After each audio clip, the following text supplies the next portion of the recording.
Thanks for staying with us. We have our business coach, Dr. Olumide Emmanuel. He'll be discussing the financial mistakes not to be made in this Yuletide season. Welcome to the show, sir. Thank you very much. Nice to be here again. Yeah.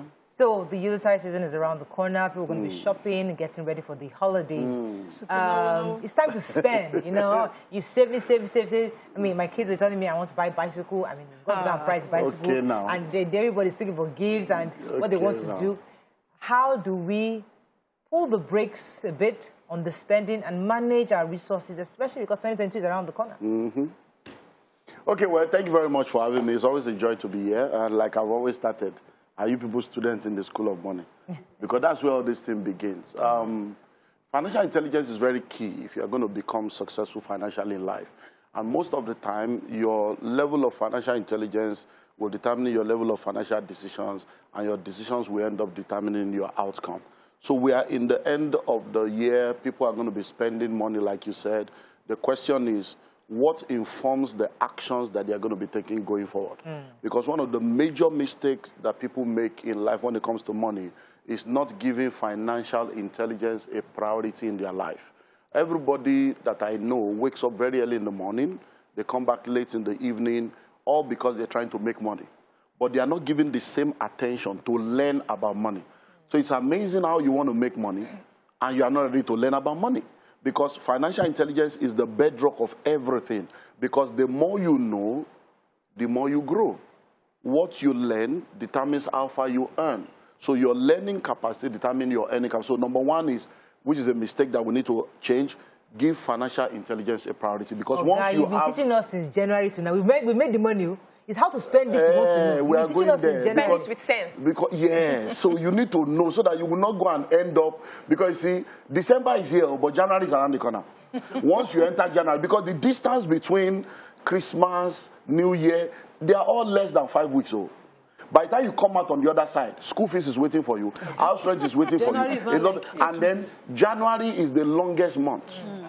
So people need to understand that what guides that should be financial intelligence. There's what we call the 20, 40, 60 principle. In your 20s and your 30s, your decisions are based on what do people say, how will people feel, because that's where you are. By the time you get to your 40s, you don't really care what anybody is saying, because you are now realizing that, look, it's my life, I need to make decisions that better my life. By the time you now get to your 60s, you look back and realize that nobody was saying anything in the first place. You are just the one fooling yourself. You buy shoes that you don't need, and then you are wondering. Nobody comments, and then you say, you didn't see much. They say, you buy shoes. Because people are busy with their own life, but you think you are breaking news that people are listening to. So for this period, number one, live within your means. That's the first mistake that you must not get into. Live within your means. Make sure, because once your expenditure is greater than your income, your upkeep will become your downfall. If you wear tomorrow's clothes today, you'll be naked tomorrow. If you eat tomorrow's food today, you have no food. So in those days, we come up with Christmas clothes, Christmas chicken, Christmas this. Christmas is just another date. So don't kill you. So number one, live within your means. What you don't have, don't enter. Don't go and borrow and kill yourself because you want to please people that are not even realizing that you are there. So number one is live within your means. And now if you have financial intelligence and you have operated based on financial intelligence, one thing that must have been part of your life is budgeting. So you must have the budget in place. So the money for December, you shouldn't be worrying about December money in December. By January, you must have been prepared, okay, this will happen. So you start setting something aside for that December. So you want to buy anything in December, you want to do any get-together, you start saving the money from January. Because if you are a salary earner, your salary will not increase in December. It's the same salary. When they give bonus, Which bonus? How many people collect bonus? Yeah, jumping. There is some companies that are not even be able to pay salary, they top bonus. How much the take home? That was because in the time of this oil and gas, a few companies still pay bonus. So once you get the bonus is not supposed to be wasted. Because don't forget, you work for a whole year to get bonus once. So that bonus should be a special money you put into an investment account to begin to plan on how to get a house of your own, how to prepare your children's school fees in the future. So any money that is not part of your regular income is an exceptional income that should be put into an investment account. I like that, sir. It doesn't come easy like that. Yeah, so I like the fact that you mentioned the planning and budgeting because I was going there. But you could have planned and budgeted and probably you've been saving for a few months. I say, okay, instead of just keeping this money in the bank where I'm not really getting any meaningful interest, 3%, 2%, why don't I invest this money? Waiting for December that I want to live large and spend the money. And then you invest the money and you lose the money in that investment. How do you protect yourself from losing the money that you have made? Now we go back again to number one, because financial intelligence. Once you see, if you are not informed, you'll be deformed. If you are not inspired, you will expire. If you are not updated, you'll be outdated. What you know determines how far you go. No. Those who know determines how. Okay, but let me just. So knowledge is the key. Okay. Now, when it comes to investment, one of the mistakes that people, money mistake, is investing in what you don't understand. Another mistake that people make is following the bandwagon effect. Everybody is doing it, you enter. I'm waiting to see how many people can tell me that you sat down, you did your due diligence, and then you invested in something after all due diligence is done, and then you lost the money. The percentage will be so low. You know why? Because the second name for investment is risk. On one part is income, on the other part is risk. The higher the risk, the higher the return. So once you have understanding, if you are going into an investment, you don't put money that you are not willing to lose. That's part of the understanding of, okay, this one, investment is a risk, because risk is a key. It's not real say something is risky. Risk is a key. No risk, no return. So when you have financial intelligence, you know that, okay, if I put this one there, well, if I lose the money, it won't destroy my destiny, it won't destroy my life. But if I make it, fine. So you now minimize how much you put in there. But if you don't have that financial intelligence, greed and covetousness, you begin to spend the money you have not made. Okay, they say if I put this one, I'll get ×3. Then you start planning what. So that is one. Invest in what you understand. Many people that lost money in stock market, I've never read one book on stock market. I've never gone to any seminar on stock market. I've never done any research online on stock market. Many people in crypto today and in forex, they have never done any research. Somebody just told them, I'm making money. They join. So most of the time, we have what we call, greedy investors.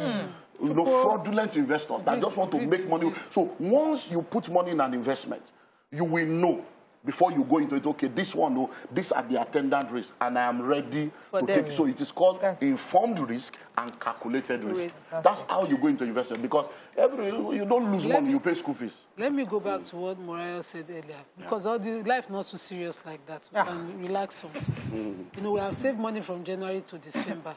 What are the things that you indulge? I love to indulge in family. No matter what I save, so I would enjoy it with family. And I mean, plus extended, my sisters and my brothers. So, is there a way you love what can you enjoy what you have saved or what you love? God bless you. That's why you are working now. But you are working so that you can be able to take care of yourself and take care of your responsibility and plan your future. So, December doesn't change anything. Okay, you want to gather with your family. That's when we are gathered. You want to gather with your family to eat. Have you not been eating since January? No, but that's when we are gathered. Let me put it this way, Dr. Olumide. During Christmas, we entertain guests. So maybe on a normal day, my budget for feeding the house is 50K. But because during festive season, Christmas Eve, I would have guests come over. Christmas Day, Boxing Day, people will come to the house, which means that we're cooking more than probably would have been cooking before. So if you are spending 50, maybe you spend 150. Yes. Then you should have planned for it. Yes. So because when will you get the extra 100 in December? Do you understand? If you bonus. That's the so. Look, my family. I'm the firstborn of my family. For the past 17 years, every December they're in my house. Everybody, my father, mother, all my siblings, all the family, they spend 1 week in my house every December for the past 17 years. But I'm not going to wait till then to be able to. Right now, I've had a meeting. They know it will happen, but I've called my sister that has a catering company because loan budget so that I can start since August, so that I can, because the way everything is skyrocketing, I know that, so that she now told me that they have met, that they say let's not trouble and want too much, that this thing is too, so just bring whatever you can bring, which will pitch in. You already know. So it's not as if you just wake up, let me bring my family. Let me tell you something. So you plan for this thing. I see, we plan. You see, let me tell you. I will. You know how the way in English? Plates. No. Okay, guinea fowl. Guinea fowl. Yeah. It's not cheap. People, guests, when they come, that grilled guinea fowl, usually bread, you freeze about 10. You know, when the visitors come, you cut it. Snail, you put not stew. Not everything. No, I mean for guests. December, those things are expensive. Yeah, I'm not doubting drinks, that. the fridge, we must have drinks constantly in the fridge. But the solution they know is planning. I want the mechanic. Hey, madam, rice on bag. You got bag of rice one there. Ororo one there. You They never want said it. it. But you have been aware since January. That's the point. That's the point. I'm not against it. You have been aware since January. The budget is not enough to cover this It's cost. not enough. Do the one you can now. You see, when we talk about we want to make money, there are only two ways to make more money available to you. Number one, increase your income or reduce your expenditure. Bang. And these are time-tested universal law. It's not magic. If you don't practice it, it will never work. You will just be in the same cycle. The next thing you say is village people. If you know you need extra 200, from August, the way things are going, I did the same thing I'm telling you to do. In August, the way this one, oh yeah, there are things we can buy now that will not spoil. May I even Let me tell you suggest something. As of September, we have bought all the vegetable oil. As of September, we have 3 gas now waiting since September because of this information. So may I even suggest the ones that we cannot buy, we have said okay. We have discussed this meeting in August. Yes, sir. May I even So you suggest can't just be doing fire brigade you thing. don't even need to host all the time. You have been hosting for years now. Go and visit the people that have been visiting you this year. Lock your door, carry your children, and visit. Go and and eat their make own. a list. One day here, one day here, one day here. It's the opposite. So now me they don't visit everybody. I never. No, it's not that I want to start hosting people. Oh, okay. Yeah. You have to Anyway, eat now. so but the children. So talking Yeah, go about ahead, children, because I have gotten to the point, I've ingested so much knowledge on financial planning. We don't do decoration. We don't do So my children now said that, how come we are the only ones that don't decorate our house for Christmas? How would a parent, understanding the sensitivity of the children you're raising, a parent watching, who is planning this budget, listening to you, budgeting, knowing their school fees, house rent, but also has children who are emotionally expectant, that they want gifts, and they want to go out and do something special. How do you do it? See, parenting is not a very easy thing, and we all have to be involved in what we call intentional parenting. It is the father and the mother that makes those decisions when the children are young. But children are not as young as we were young in our days. What we didn't know at 12, they now know at 5. So you need to begin to bring them into the financial discussion very, very early. And all this discussion you are having, everybody has it. I have the same discussion in my house. We still had this yesterday. My wife and my son, the baby of the house, my house and my baby of the house, they did the Christmas tree yesterday. Okay. And that Christmas tree, when I said, look, I don't believe in all this, it's a waste of money.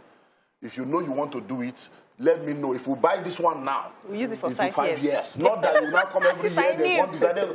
So you have those discussions. So if your children wants to say, okay, they want to have this, they want to have that, where did they learn it from? Cool. They learned it from somewhere. You now sit them down. This is the Olumide Emmanuel family. In this family, this is the way we operate here. And the reason why we operate this way is this. Because what children need is memory, good memories. So you as parents now sit down. What are the good memories we can give to our children that can help them to be able to have a good life without feeling out of place when they meet their peers? So for example, buying gifts for your children should not only be in December.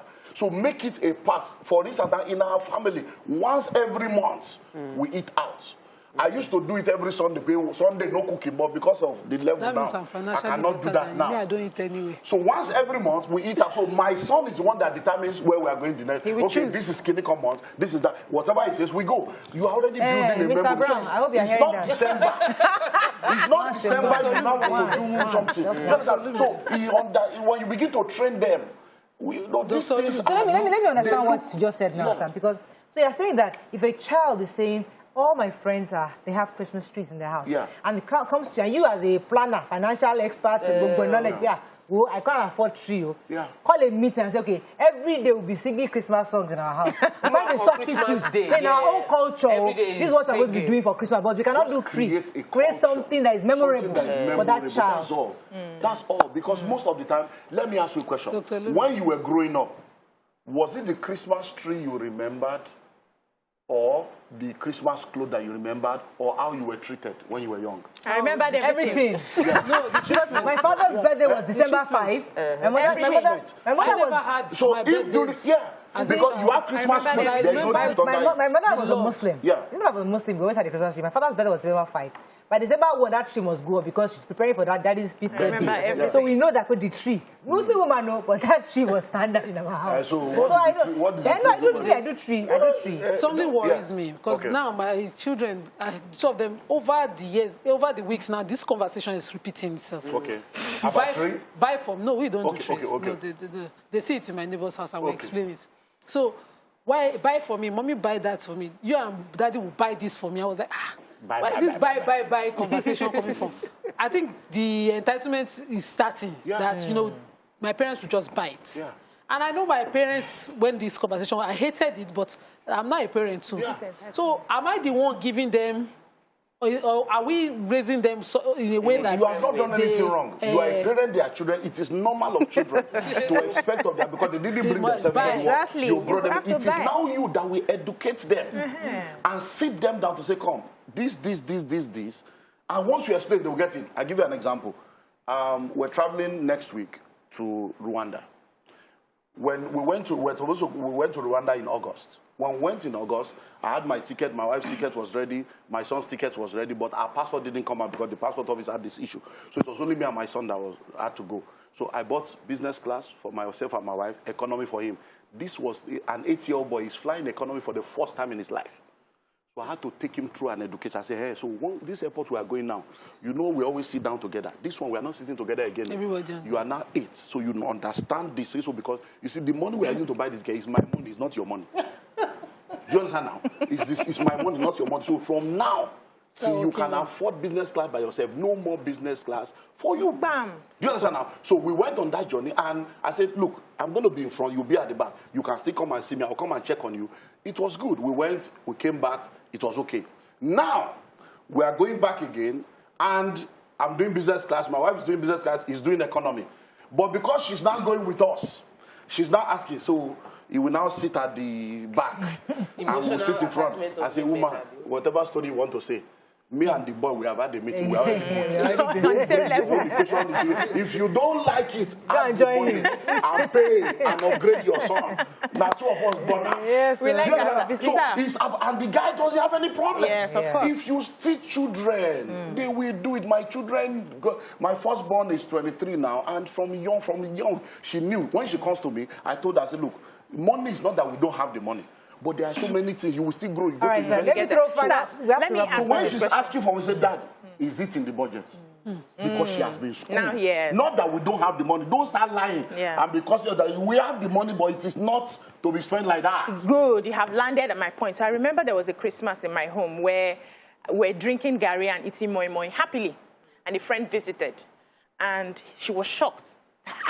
You people are happily gisting with your daddy and eating moi moi and drinking Gary. Today is Christmas Day. I'm like, He says, so why are you people not getting upset with your father? I say, because I understand that he doesn't have money. When he has money, he spends. When he doesn't have money, we adjust. So it's normal. She was shocked for a very long time. But I want to ask you this question. In explaining to your children, do you explain the truth? Or do you tell them a lie? Because what I see some parents do is they hate the things they cannot afford. And they make these children hate it.